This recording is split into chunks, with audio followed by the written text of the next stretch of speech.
Professor Fábio Venturini, é uma satisfação a gente estar junto aqui para conversar por um momento que não é de satisfação, que é essa violenta crise que vive o Brasil e que vive o mundo, com enormes repercussões aqui sobre nós, tanto no plano da saúde, quanto no plano da economia, quanto no plano social. Professor, você que é professor de formação científica na Escola de Economia da Unifesp de Osasco, mas que também é morador da Zona Norte de São Paulo, aí perto de Guarulhos, e que também dirige a Dunifesp, que é a Associação dos Docentes da Universidade Federal do Estado de São Paulo. Como é que você está vendo a situação mundial agora, professor Fábio Venturini? Oi, Eloy, tudo bem? Primeiro, uma satisfação conversar com você, agradeço o convite, saudar você, todo o povo de Guarulhos, o público que está assistindo a gente agora. A gente está numa situação hoje que tem uma tempestade quase perfeita se formando mundialmente, né? Que é uma situação de uma crise política, uma crise econômica muito pesada. Digamos que a crise de 2008, a economia ela não se recuperou adequadamente da crise de 2008, porque a resposta que teve uma crise no sistema financeiro, os bancos estavam quebrando, e a quebra de um banco leva à quebra de outro, então todo o sistema estava ruindo. Os estados injetaram até hoje mais de 10 trilhões de dólares para salvar o sistema financeiro, só que o sistema financeiro ele manteve o seu modo de emissão de papel sem valor durante esse período. Em vez de corrigir o rumo, ele acelerou, né? Ele aumentou a velocidade do que ele vinha fazendo antes da crise do subprime. Então, uma nova crise, pior que a... Viu, professor Venturini? Quer dizer que nós estamos ainda no período da crise iniciada em 2008, com outros agravantes, é isso? Não, a gente está indo para uma nova crise, né? Porque depois da crise de 2008, o sistema financeiro continuou emitindo papéis sem valor, mas esse papel ele vai se reproduzindo e gerando fortunas, então aumentou muito o número de bilionários, né? Então são bilionários em cima de especulação. E esses papéis eles vão estabelecendo a obrigação dos estados e das pessoas, principalmente as pessoas físicas, de pagarem as dívidas ao sistema financeiro no futuro. Isso ele já estava quase explodindo, essa dinâmica, né? E antes da Covid ser declarada uma pandemia, a gente já teve um momento muito dramático, que foi a guerra de preços do petróleo entre Rússia e Arábia Saudita, né? Eles começaram uma guerra de preços no petróleo que estava deprimindo violentamente o mercado mundial. Mas isso foi recente agora, essa disputa sobre o petróleo. Mas me diz uma coisa, professor Venturini, tem grandes conglomerados internacionais que não são do capital financeiro. Por exemplo, você tem esses grandes da comunicação, tipo o Google, o Facebook, o WhatsApp, você tem a Amazon, você tem ainda as grandes petroleiras, como Shell, Esso, Total, etc. E você tem ainda as grandes produtoras de veículos, e etc., de aviões. Então, e as produtoras de alimentos, comércio, etc., até mundial, por exemplo, que tem o McDonald's, que se encontra em todos os lugares do mundo. Então, é o seguinte, como é que o capital financeiro atua nessas megacorporações? Na prática, o capital financeiro ele é proprietário dessas megacorporações. Elas têm capital aberto. A primeira coisa, elas têm o capital aberto. Então, você tem os fundos de investimento que eles vão colocando dinheiro em ações nessas empresas, né, coloca em uma, coloca na Amazon, no Google, vai colocando em várias empresas. E mesmo essas empresas que não são do sistema financeiro, elas realizam operações financeiras. Né? Então, ela faz algumas operações financeiras de modo que a produção dela vá garantir algum papel lá na frente. O locus da acumulação, que gera o lucro para os capitalistas hoje em dia, em quase todos os setores, é na operação financeira. Isso você pode pegar as montadoras de veículos, as empresas de alimentos, e nas últimas décadas, essas grandes corporações elas foram se tornando monopólios globais em vários setores. Então, no setor de alimentação, de produtos de higiene, você tem 6, 7 empresas que controlam praticamente todas as marcas. Né? No começo dos anos 90, a Europa tinha mais de 30 montadoras de automóveis, marcas de automóveis, cada uma com a sua fábrica. Hoje ela tem 7. Tá? Então, elas foram concentrando e você tem hoje não uma divisão entre produção e financeiro, mas você tem as finanças controlando toda a produção. Mas veja o seguinte, tem um país, que é a China, né, que está numa ascensão econômica, ou estava, pelo menos, né, enorme. Né, e a China está bastante integrada também nesse capital financeiro internacional.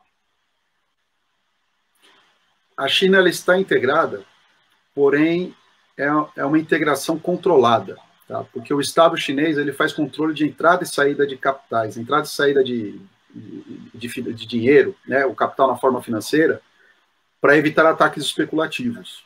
Né? Então, a China, que tem gente, né, aquela disputa ideológica propagandista para falar a China não é comunista mais. As reformas que a China fez nos anos 70 e depois 90, nos anos 70 que o Deng Xiaoping falava que era o comunismo, o socialismo do modo chinês, de estilo chinês, ele abriu a economia chinesa para o mercado internacional como um objetivo de desenvolvimento local, por estratégicos, para impulsionar a indústria, e ele controla a entrada e saída de capitais. A China tem bilionários, né, mas esses bilionários chineses não têm a capacidade de especular contra a própria economia, justamente porque você tem esse controle de capitais, de entrada e saída na China. Mas no Brasil, professor Venturini, então vamos comparar esse controle da entrada e saída de capitais na China com controle ou não controle de entrada e saída de capitais no Brasil.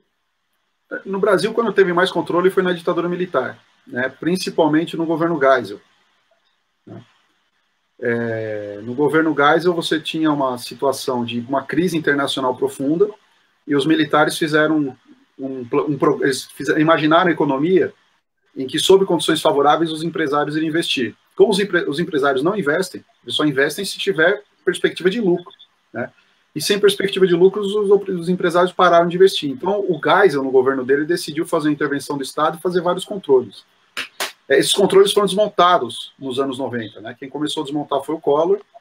Eles foram desmontados nos anos 90, e a partir de 2003, nos governos do PT, esse controle era feito com macroeconomia. Né? Então, se tinha um ataque especulativo que fizesse o dólar subir muito, que fizesse o real subir muito, o governo ia e comprava dólares, emitia títulos de dívida, comprava dólares e fazia reserva externa. Então, ele controlava, com ação direta do Banco Central e da Fazenda, para evitar essa entrada e saída desordenada de capitais.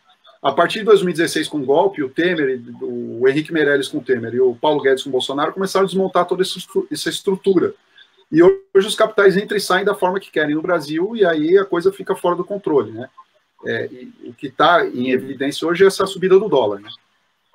Então, na verdade, a economia brasileira é uma economia subordinada a esse movimento do capital financeiro internacional. Sim, mas não só do capital financeiro. Tá?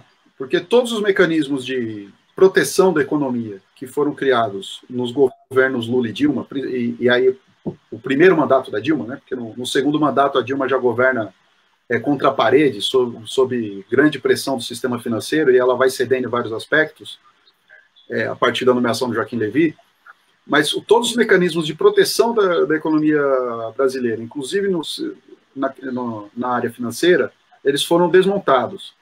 Mas a grande mudança, e essa é uma mudança estrutural que há na economia brasileira, a partir do Temer, é repassar para o exterior a produção industrial que havia no Brasil.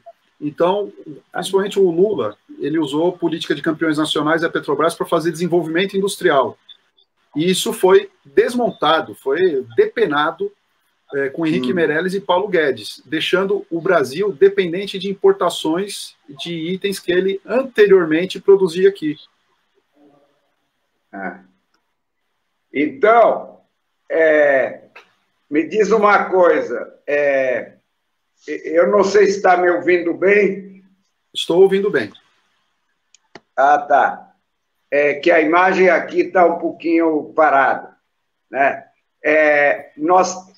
Vê o professor Venturini, nós estamos aqui com o Luciano Vitor, com o José Dilson, o Samuel Inácio, com o Luberlândio Araújo, Rogério Amorim, né? Que estão começando a fazer comentários aqui, e você estava falando, não sei se você está assistindo bem minha imagem. A sua imagem está congelada para mim, mas eu estou te ouvindo muito bem.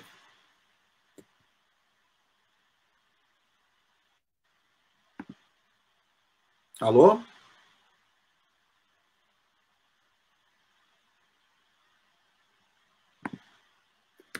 Eloy?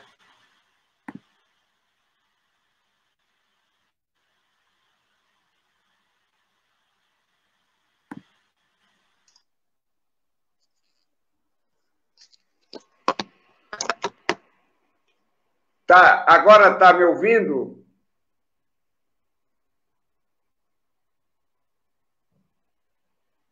E agora, professor Fábio? Voltei. Agora eu voltei. Eu é que voltei. Né? Certo. Então, me diga o seguinte, como é que está agora a situação nesta crise atual, a situação da economia brasileira? Bom, nessa crise, né, nós entramos muito mal para enfrentar a crise, né? A questão sanitária a gente pode até conversar depois, né, um pouco que eu posso contribuir. Mas na questão econômica, nós passamos por um período em que o governo promoveu o desmonte das estruturas de fomento da industrialização e da indústria brasileira. Né?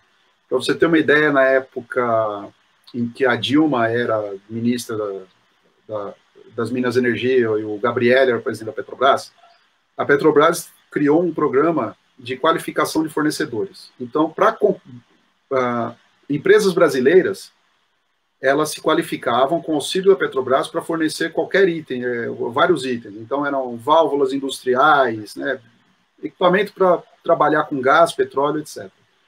Isso qualificava fornecedores brasileiros, qualificava pequenas empresas, gerava emprego aqui, fazia com que empresas brasileiras fizessem transformação de materiais, e fomentaram os campeões nacionais, que foram o objeto da Lava Jato, né? A Lava Jato ela veio com a ideia do combate à corrupção, mas o que ela fez foi desmontar setores inteiros da economia brasileira, construção civil, óleo e gás, navegação, indústria naval. Quando a gente entra na crise, todo o esforço que foi feito para que pequenas, médias empresas e os campeões nacionais se tornassem players globais, ele já tinha sido desmontado, primeiro pela Lava Jato, e depois por políticas de governo com Temer e Bolsonaro. Então a gente chega com uma economia em que a atividade industrial e a qualificação da indústria está em franco declínio, o desemprego em queda, os novos empregos que são criados são empregos de baixa qualidade, baixa remuneração e intensa precarização. A gente está com quase metade da força de trabalho empregada trabalhando sem uma relação formal de trabalho. Isso retira a capacidade da Previdência oferecer seguridade social. A gente já vivia uma situação socialmente quase catastrófica sem o vírus. Aí o vírus vem para se acrescentar isso. Mas, professor Venturini, é o seguinte, nos anos de 2015 e 2016, houve uma queda de 3,8%, 3,5% no Produto Interno Bruto Nacional. Quer dizer, agora, nesse ano, eu já vi previsões de queda de 3,8%, de 5%, e alguns até os mais pessimistas dizem que a economia pode cair 10%. Como é que é a sua visão? Agora, por exemplo, a produção industrial no mês de março, que só teve, de certa maneira, 15 dias de isolamento social, daquelas medidas, a produção industrial caiu, em média, 9%. Mas teve setores como setor de automóveis, de veículos, que caiu 28%, setor de vestuário caiu 37%. Então, como é que você está sentindo? Se já vinha numa dificuldade, qual é a perspectiva para o momento presente da economia brasileira? Vamos falar um pouco da produção e depois do emprego. A perspectiva é muito ruim, né? A perspectiva é muito ruim. Quando você fala da queda do PIB, lá em 2015, 2016, a gente estava falando de uma queda de PIB numa economia em que as políticas econômicas do governo elas estimulavam a produção e o emprego formal. Então, houve uma queda do PIB porque você teve um fim de um ciclo no comércio internacional em que a China comprou, né?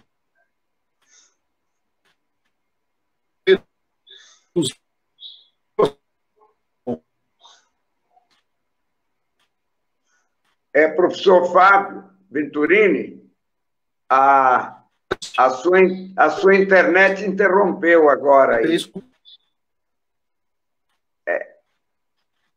A sua internet interrompeu.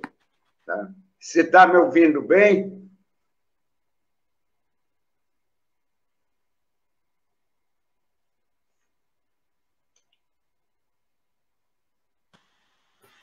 Voltei. Isso, então vamos voltar um pouquinho atrás. Tá. É o seguinte,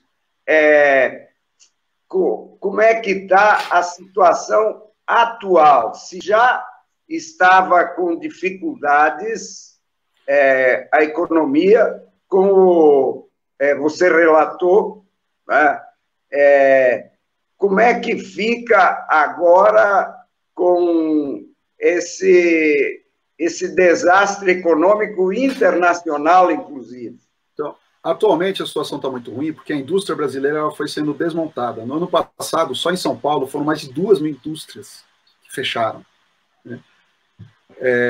E nesse momento, a pandemia ela coloca a situação de que até a aquisição de bens que a gente precisa de imediato ela é mais dificultada, né?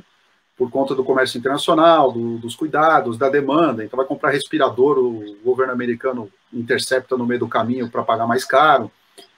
E houve indústrias no Brasil que se prepararam para produzir os respiradores, mas metade dos componentes é importada. Então, a indústria brasileira ela não tem condições, ela não tem autonomia de produzir absolutamente nada, porque foi tudo desmontado, e a população foi empurrada para serviços, para a área de serviços, de uma forma completamente precarizada. Então, ela não tem, o governo sequer tem um banco de dados adequado para identificar quais pessoas precisam receber um auxílio. E aí a gente fica com filas gigantescas na porta da Caixa Econômica Federal. Então, você reforma a Previdência, retira pessoas da Seguridade Social, você nem sabe quem precisa de auxílio. Então, a indústria, o Brasil precisa passar por uma reativação da indústria para poder atender as demandas da própria pandemia, demandas de produção de alimentos, máscaras, equipamentos hospitalares, medicamentos. E isso foi desmontado nos últimos 4, 5 anos. Né? Então, precisa dessa retomada. E o governo não dá sinais de que vai fazer isso. Mas isso não dá para fazer exatamente numa rapidez que seria necessário. E tem outro problema aí, né? É uma questão de que a renda da população caiu generalizadamente, né? Quer dizer, alguns setores mantiveram sua renda, né? Por exemplo, se você cita juízes, promotores públicos, a alta burocracia estatal, etc., ou as pessoas que já têm, digamos, uma renda elevada, essas pessoas se mantiveram, mas o grosso da população teve sua renda diminuída. Como é que vai reativar a economia com muita gente desempregada e com muita gente sem a renda que tinha antes, mesmo que fosse pouca?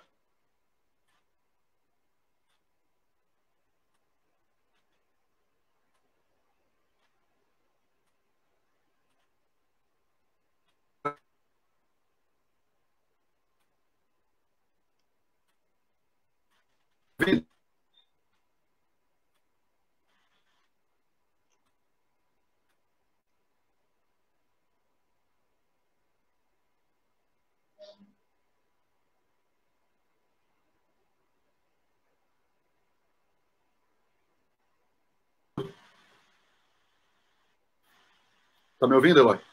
Estou ouvindo, sim. Tá. Eu vou voltar à questão, então. Tá bom. Como é que reativa a economia se tem cada vez mais desempregados, cada vez mais o grosso da população com renda menor, portanto, consumindo menos? Você acredita que o dado do IBGE mostrou que, inclusive, a indústria de bebidas caiu 19%, quer dizer, as pessoas estão bebendo menos, não sei que tipo de bebida menos, mas talvez refrigerante bebam menos.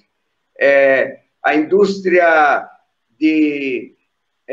também de remédios caiu 10%, né? Então, como é que vai reativar a economia com as pessoas sem ter dinheiro para comprar? Bom, primeiro, a situação da pandemia, ela vai ter alguns impactos no comportamento de consumo. Principalmente aquela população que tem condições de ficar em casa, ela está aprendendo a consumir de uma forma diferente e identificar coisas que ela não precisava. Então, por exemplo, a pessoa que tem 3 carros em casa e agora ficam 2 parados, ela no máximo usa 1, ela começa a ver que ela tinha um hábito de consumo meio irracional. Então, isso para reativar a economia, a gente tem que pensar como que vai ser a economia daqui para frente, porque alguns hábitos de consumo vão ser reconformados. A economia global vai ter alguma reconformação, porque os países estão percebendo que deixar tudo sendo produzido da China não é o caso. Então,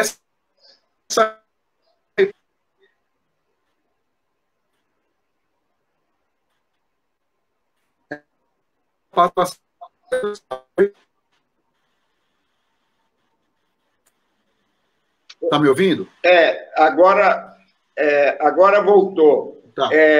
Então é o seguinte, você diz que, por exemplo, uma experiência que essa crise trouxe é que os insumos que eram importados, ou os produtos acabados que eram importados, tiveram uma interrupção devido a paralisação da produção em outros países, com esse isolamento social, a redução drástica de atividades para não expandir o vírus, etc. Será que disso vai haver uma lição de voltar a uma espécie de substituição de importações aqui no Brasil, produzir aqui aquilo que antes era amplamente importado? Se for para atividade privada, precisa ser uma produção que dê lucro. Você fomentar a indústria nacional a partir de empresas privadas precisa ser uma produção que dê lucro. Isso significa que o Estado precisa assumir o seu papel de planejador da economia, identificar os setores estratégicos e atuar como planejador. Ele precisa identificar onde tem uma massa crítica disponível para trabalhar. Então, você tem um grande desemprego na região de Guarulhos, então você pode pegar alguns setores e colocar em Guarulhos. Às vezes as pessoas falam, mas é difícil fazer. Com planejamento se faz. Por exemplo, a China construiu um hospital em 10 dias usando as mesmas técnicas construtivas que no Brasil levam 10 anos. A questão é o propósito, o planejamento, quem está fazendo, quem está levando adiante.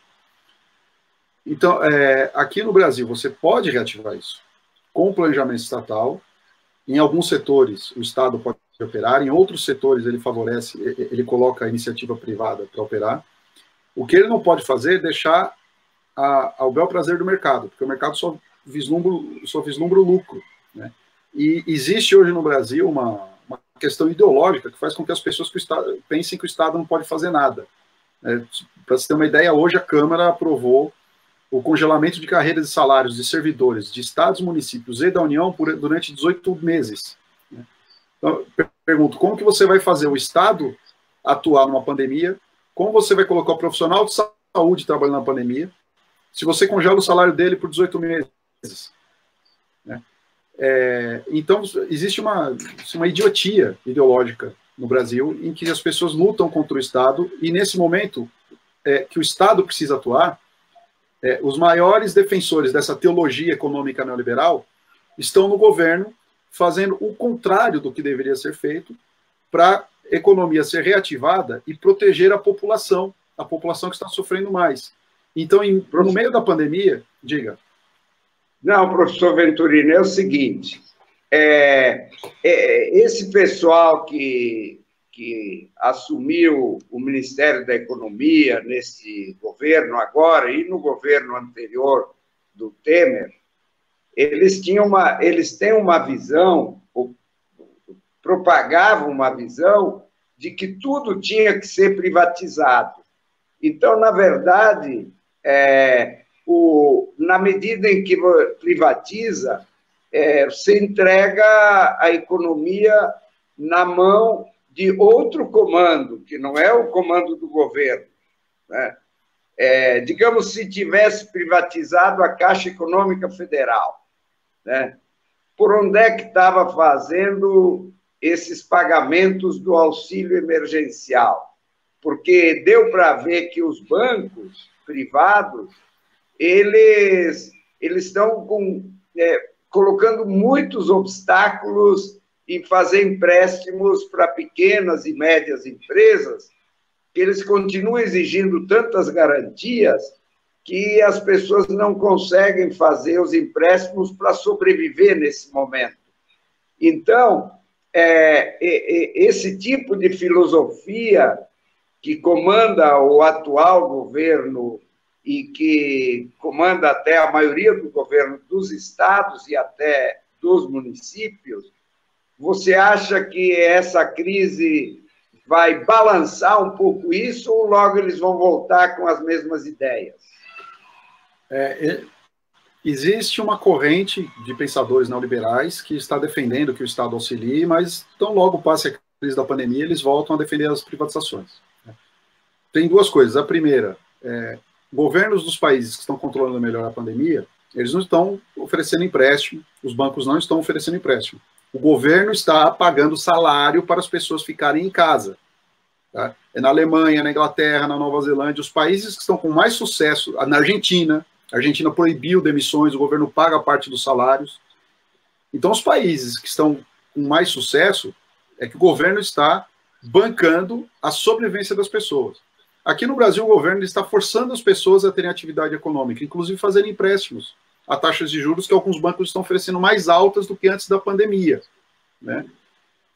Então, fica muito difícil a gente pensar num cenário como esse, em que as pessoas estão sendo obrigadas a se endividar no cenário de pandemia sem qualquer garantia de que isso vai se recuperar lá na frente, que ele vai obter um emprego. Porque a economia está se deprimindo, a indústria, estrangeiros que tinham investimento no Brasil estão levando o dinheiro embora e o dólar está disparando. Então, a tendência é que, ao final dessa pandemia, a economia brasileira esteja numa situação bem pior e a crise social esteja potencializada, né? Nós não estamos muito longe de situações como saques de supermercados e coisas do gênero. Professor Venturini, é difícil a gente prever os próximos meses, né?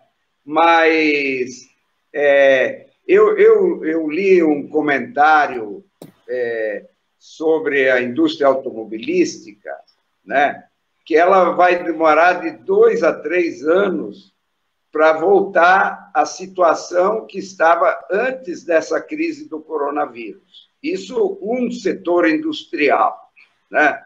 Então, é o seguinte, é difícil prever o que vai acontecer nos próximos meses, mas, a partir do seu conhecimento, das experiências internacionais e de outras crises que tivemos, qual é a sua ideia? O que vai acontecer nos próximos meses? Eu sei que eu nem deveria perguntar assim, porque é muito difícil, mas qual é, mais ou menos, a sua ideia dos acontecimentos, do ponto de vista do emprego, da renda, da economia? Olha, nos próximos meses, a gente tem aí se desenhando uma crise, um aprofundamento muito grande da crise política. As instituições, elas estão claramente fritando o Bolsonaro em fogo baixo, né? Não porque o Bolsonaro esteja sendo sabotado, porque a própria presença dele no Palácio do Planalto já é resultado de aberrações políticas que ocorreram no Brasil, com todo o processo da Lava Jato, desde a ação penal 470 e toda a campanha que foi feita, inclusive de mentiras deliberadas na imprensa para derrubar a Dilma e prender o Lula. Então, o Bolsonaro ele só foi parar lá porque houve uma campanha nacional para que o brasileiro ignorasse que ele estava vivendo uma vida melhor nos governos do PT, para ele achar que tinha que mudar tudo isso que está aí. E quem falava mudar tudo isso que está aí de forma abstrata, de qualquer jeito, era o Bolsonaro. Então, o Bolsonaro foi para lá, ele é o cara certo na hora certa, mas ele é um idiota, né? O Bolsonaro é um idiota. Ele não tem capacidade de governar nada. Então, os próprios golpistas estão fritando o Bolsonaro. Então, essa crise política, ela tende a se aprofundar. E, ao mesmo tempo que eles fritam o Bolsonaro, eles defendem o Paulo Guedes com a sua agenda de suicídio neoliberal. Então, para os próximos meses, a gente tem uma questão de piora no quadro político, piora no quadro econômico, e isso faz com que não haja investimento e deprima a atividade econômica. Então, o desemprego ele tende a aumentar. Então, assim, a crise política do Bolsonaro tem que ser resolvida o mais rápido possível. O Bolsonaro tem que ser removido do governo o mais rápido possível, porque ele não tem condições éticas, políticas, cognitivas, mentais para governar um país, né? Esse é um ponto. O segundo ponto é uma agenda econômica que privilegia as pessoas e não os bancos. Mas me diz uma coisa, esse auxílio emergencial, por exemplo, que é previsto para durar 3 ou 4 meses, né? Esse auxílio emergencial, eles vão prorrogar, no seu entender, porque o que vai acontecer com esses novos milhões de desempregados? E com o pessoal dos autônomos, que, como o povo tem menos dinheiro, quem é vendedor ambulante vai ter que vender menos, não vai conseguir vender mais, e quem faz, digamos, trabalhos na área da construção civil, de conservação de casas e outras coisas, as pessoas não vão ter dinheiro para pagar. O que vai acontecer nos próximos meses com a renda desses dezenas de milhões de brasileiros? Olha, se tem uma coisa que o brasileiro sabe fazer muito bem desde sempre, é se virar. Né? A renda ela vai ser achatada, ela vai ser reduzida em todos os setores. Né? A tendência é que o governo, mesmo renovando esse auxílio, o auxílio que é um auxílio de R$600 e até 1.200, é um auxílio que o governo não queria dar. O governo vetou, o Congresso derrubou o veto, inclusive era uma proposta do Eduardo Suplicy, e depois que foi aprovado, o governo está apresentando como se fosse uma benevolência do Bolsonaro. É uma proposta antiga do Eduardo Suplicy de renda mínima. Mesmo renovando, o que o governo tem feito é dificultar o acesso. A pessoa tem o direito, mas ela não tem o acesso. Então ele pode renovar indefinidamente, a pessoa tem o direito, mas ela não consegue fazer valer esse direito. Então essa renda vai ser deprimida, né? Ela vai ser reduzida, e as pessoas elas vão começar a fazer esforços para se virar. Entre esse se virar vem a atividade informal. E nessa atividade informal, a pessoa, diante da situação, ou o vírus ou a fome, ela vai enfrentar o vírus. Então a gente tende a ter uma redução maior na capacidade de consumo, as pessoas vão consumir menos, mas vão sobreviver.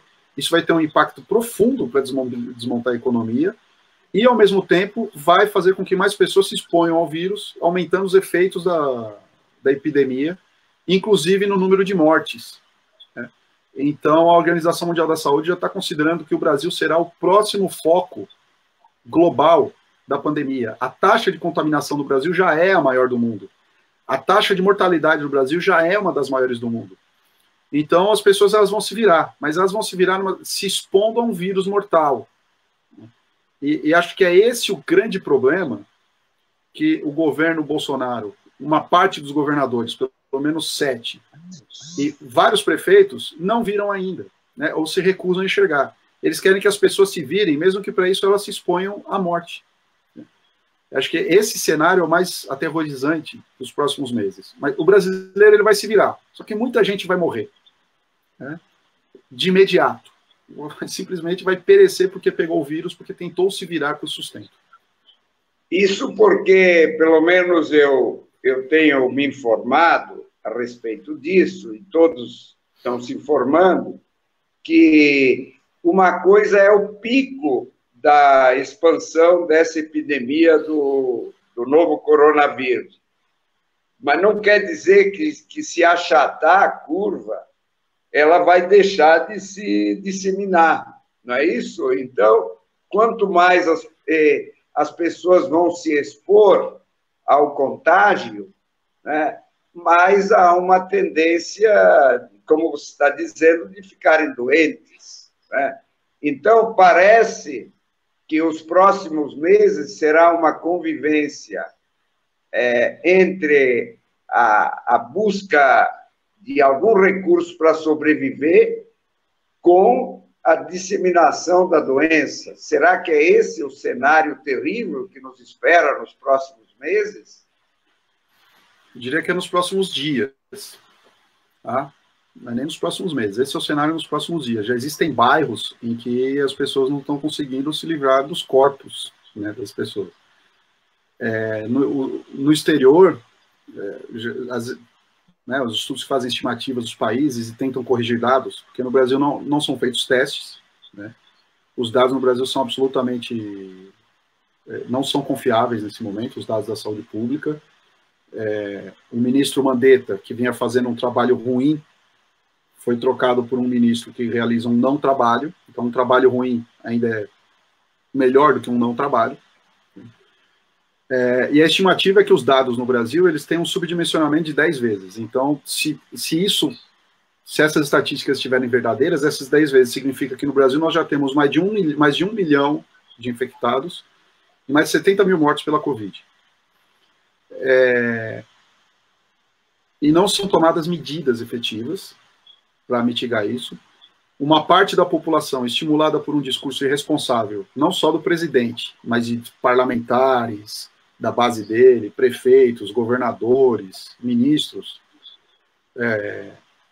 ela não está levando uma parte da população não está levando a sério. Então, se a gente for nas periferias, periferia da Zona Norte, da Zona Leste, for nos bairros mais periféricos em Guarulhos, etc., você vai encontrar, você tem bar cheio ali do lado do Terminal dos Pimentas, você tem baile funk, né, acontecendo nesse período, as pessoas andando sem máscara, agindo como se nada estivesse acontecendo. Então, essa situação ela já está presente. Né, ela já está presente. Ela vai se agravar na medida em que o sistema de atendimento à população ele foi depreciado nos últimos anos. Né. O município de Guarulhos desativou vários aparelhos públicos de assistência à saúde. E não foi só Guarulhos. Né. São Paulo fez isso. O Bruno Covas desativou unidades do SAMU, UBSs, postos, o postinho da periferia. Então, mesmo governadores e prefeitos que hoje estão tendo posições públicas adequadas contra a Covid, eles passaram 4 anos desmontando uma estrutura de saúde. E na medida que isso aumenta, o sistema de saúde não tem como acolher. Então, isso é uma coisa para os próximos dias. Se cada pessoa com Covid transmitir para outras 3, a gente vai viver uma situação muito difícil, uma situação de carnificina no Brasil nas próximas semanas.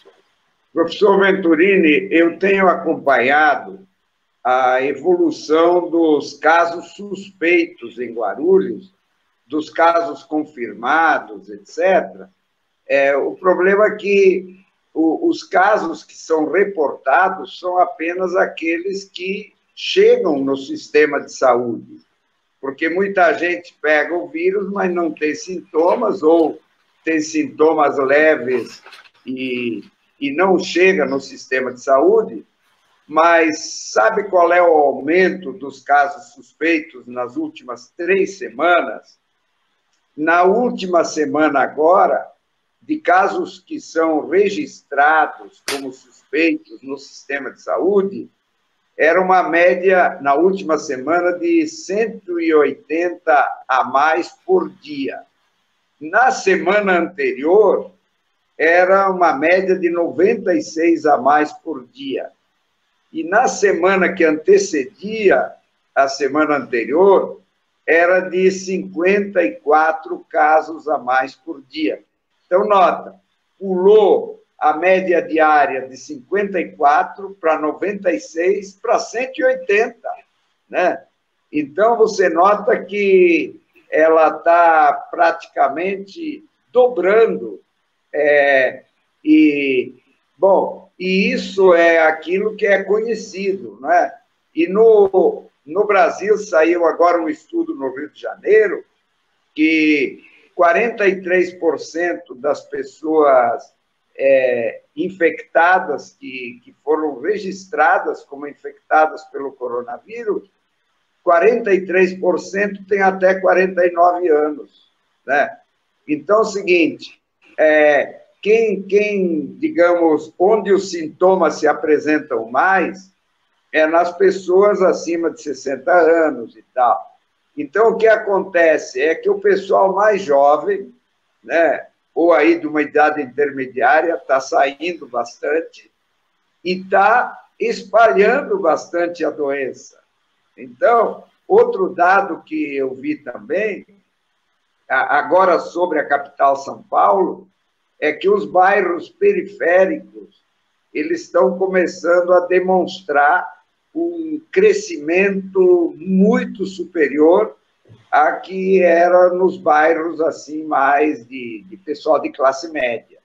Então, quer dizer que nas próximas semanas nós vamos viver momentos difíceis, não é isso?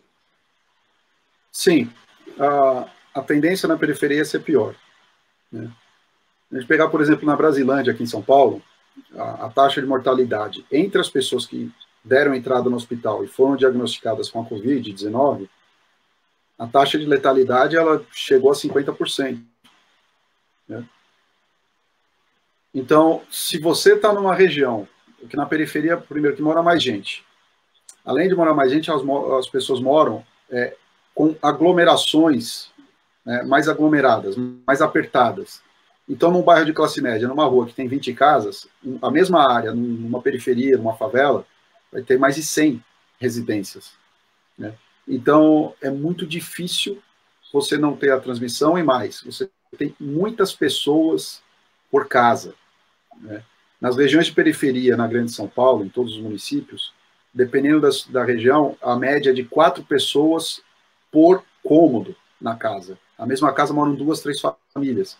Ou moram uma mulher com 2, 3 filhos, cada filho com seu cônjuge, mais os netos. Então, nessa situação, imagine que uma região que você tenha 1 milhão de habitantes, você tem essa taxa de letalidade absurda no Brasil, pelos descuidos com o sistema de saúde que foi feito pelos governos Temer, Bolsonaro, governos estaduais, governo Alckmin, governo Dória, pelas prefeituras, chegando a 5%, uma região com 1 milhão de pessoas, se esse milhão se infectar, 5% você já tem um número fantástico de mortes, né? Um número gigantesco. Então, é muito difícil haver algum tipo de controle, tá? Sobre algum tipo de controle sobre essa situação, e na periferia é muito difícil as pessoas conseguirem se proteger pelas próprias condições de urbanização, né? Pelas condições urbanísticas. Mas, professor Venturini, eu vou ousar novamente, né, perguntar, e como é que nós vamos sair dessa? Aqui, nos comentários aqui que o pessoal está colocando no Facebook, tem um monte de gente fazendo perguntas, assim como essas sugestões.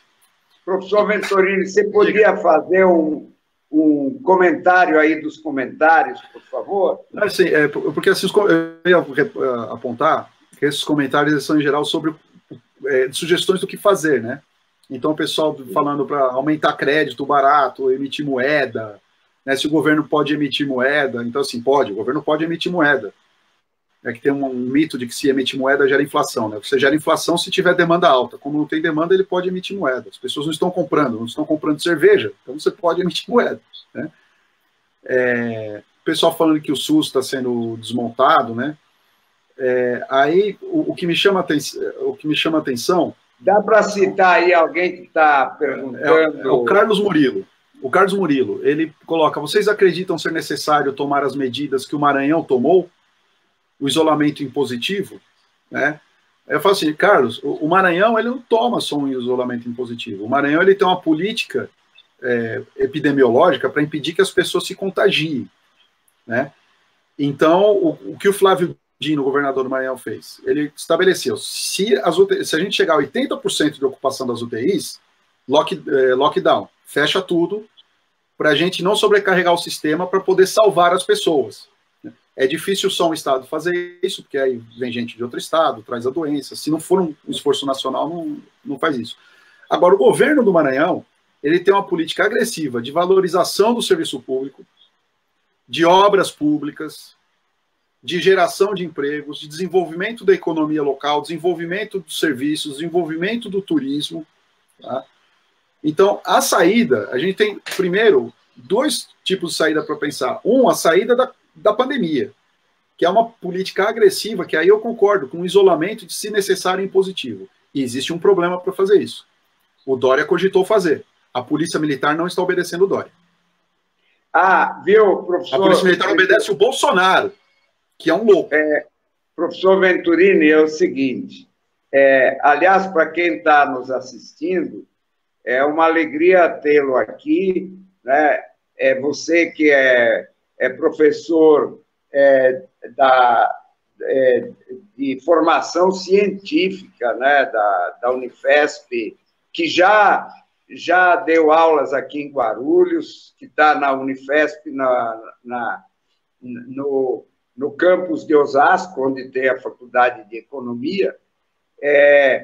Veja uma coisa, aqui em Guarulhos, por exemplo, existe a Guarda Municipal, né? Bom, existe uma orientação no sentido das pessoas andarem com máscaras, né? Bom, o que eu vi outro dia? Eu vi guardas municipais sem máscara. Bom, Se a orientação para a população toda é andar com máscara, o guarda municipal também tem que andar com máscara. Segundo, nas agências da Caixa Econômica, isso no Brasil inteiro, mas citando o exemplo de Guarulhos, nas agências da Caixa Econômica, as filas não observam o tal de distanciamento que deveria ter. E tem muita gente na fila sem máscara. Eu andei pela cidade para verificar isso e não vi em nenhuma das agências da Caixa Econômica Federal, nessas filas, qualquer presença, seja da Polícia Militar, seja da Guarda Municipal, seja da Prefeitura, no sentido de orientar as pessoas na rua e exigir que mantivesse o distanciamento. Inclusive, cada viatura da Polícia Militar, da Guarda, deveria ter um estoque de máscaras, né? Para, enquanto não for obrigatório o uso de máscaras, fazer com que as pessoas possam tê-las, né? Agora, uma coisa é o seguinte, já há uma necessidade de obrigar o uso de máscaras, como, por exemplo, se obriga alguém que anda numa moto a ir com capacete. Por que você obriga quem está na moto a ir com capacete? Porque você quer proteger a vida dele, né? Então, obrigar as pessoas a usarem máscara significa proteger a vida dessas pessoas e também a vida de quem está próximo delas, né? Então, é o seguinte, há um amadorismo, uma ausência do poder público que não basta fazer um decreto e dizer embaixo cumpra-se, né? É preciso utilizar a máquina pública para fazer com que as coisas que são necessárias aconteçam. Você não está sentindo... você falou da Polícia Militar. Você não está sentindo uma falta do poder público nas ruas, inclusive para que as coisas que são decididas em defesa da saúde pública das pessoas sejam observadas? Completa, é uma ausência completa. Você falou deveria ser obrigatório o policial usar a máscara. Concordo, né? Mas vamos reconhecer que não há máscaras para os profissionais de saúde que estão nos hospitais trabalhando no combate, tratando pacientes com Covid. O profissional de saúde está sendo elucidado que ele vai pegar a Covid. Tem hospital que está recebendo EPI essa semana, né? Então, o que o poder público faz? Vamos pegar o exemplo das máscaras. Ele faz como dentro daquela teologia maluca do Paulo Guedes, a teologia do banco, né? Deixa que o mercado resolve. Eu não entendo de indústria de suplementos, de materiais hospitalares. Mas o bom senso me diz que existem critérios de produção e qualidade do produto final. Acho que todo mundo que está assistindo a gente deve ter em casa uma máscara caseira. Que uma pessoa que está ali, está com problema de dinheiro, etc., tem uma máquina de costura, vai, faz uma máscara e vende. E não tem garantia alguma que essa máscara funciona. Algumas máscaras são abertas, então você vê máscara aberta aqui assim na maçã do rosto, né, que ela não tem isolamento do ar, de entrada, de saída, a gente não sabe se o pano é suficiente para segurar, se a pessoa espirra com aquela máscara, se ela vai soltar ou não a partícula com vírus. Não há controle algum. Se houvesse alguma participação estatal, mesmo que fossem de governos estaduais, né, já que o presidente é uma figura nula, menos que nulo, porque ele atrapalha, né, se ele pelo menos fosse nulo já era melhor, existiria um esforço para fazer uma produção em massa de máscaras, para distribuir para os policiais, funcionários dos bancos públicos, funcionários dos bancos privados, para os setores essenciais do comércio. Então, as agências do Correio, uma proteção de acrílico na frente dos atendentes do Correio, isso chegou agora no fim de abril, para eles. Então, quem tinha que pegar Covid, funcionário dos Correios, já pegou. Então, deixa o mercado resolver, o mercado não vai resolver, e quando resolver com produtos que a gente nem sabe se eles são efetivos. Então, é uma ausência do poder público no planejamento da economia, do cuidado com as pessoas, né? Isso falta muito hoje ao Brasil. Pensar que a gente precisa ter cuidado com as pessoas. Não só cada um se vire, cada um a critério de cada um, a guerra de todos contra todos, que é o modo que está posto hoje.